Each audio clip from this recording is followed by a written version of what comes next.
தமிழ்நாட்டில் இருக்கிற தலைவர்கள்ல இந்தியாவை ஆளக்கூடிய தகுதி யாருக்கு இருக்கு? ஒரு ஆள் சொல்லுங்க, என்கிட்ட சொல்லுங்க, நான் சொல்றேன். யாருக்கு இருக்கு? தமிழ்நாட்டே ஆள்றது தகுதி இல்ல, இந்தியாவை ஆளக்கூடிய தகுதி யாருக்கு இருக்கு? அவருக்கு தான் இருக்கு. ஆனா அவரை நமக்கு என்ன பண்ணி வச்சிருக்கோம்? அவரை எதுங்க போட்டு வச்சிருக்கோம்? 4 விழுக்காடு 5 விழுக்காடுக்குள்ளே அடைச்சு வச்சுக்கிட்டு இருக்கோம்.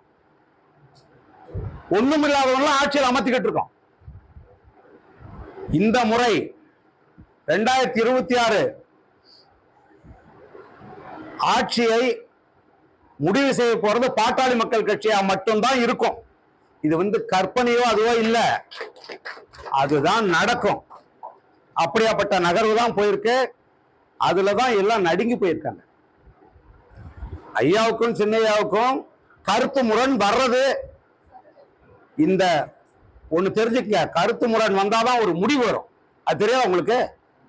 நினைச்சதெல்லாம் செஞ்சா என்ன கட்சி அது? இப்படி செஞ்சா நல்லா இருக்கும்னு ஐயா நினைக்கிறாரு, இப்படி செஞ்சா நல்லா இருக்கும்னு சின்னையா சொல்றாரு. அவ்வளவுதாங்க. இது கட்சியினுடைய நலனுக்காக, இந்த மக்களுடைய நலனுக்காக. அதை புரிஞ்சுக்கங்க. இது புரியாம இந்த ஊடகங்கள் பிழைப்பு நடத்துறதுக்காக இன்னைக்கு அந்த சமூக ஊடகங்கள் வந்தாச்சு, எல்லாம் போன்ல பாக்குறது. இதை பத்தி எழுதுறவங்க யாருன்னு நினைக்கிறீங்க? அதுல எவ்வளவு பாக்குறோமோ அவனுக்கு குழப்பது. ஆனா இவனுங்க அப்படி பண்ணியே நம்ம கட்சியை பெரிய கட்சி ஆகிட்டாங்க.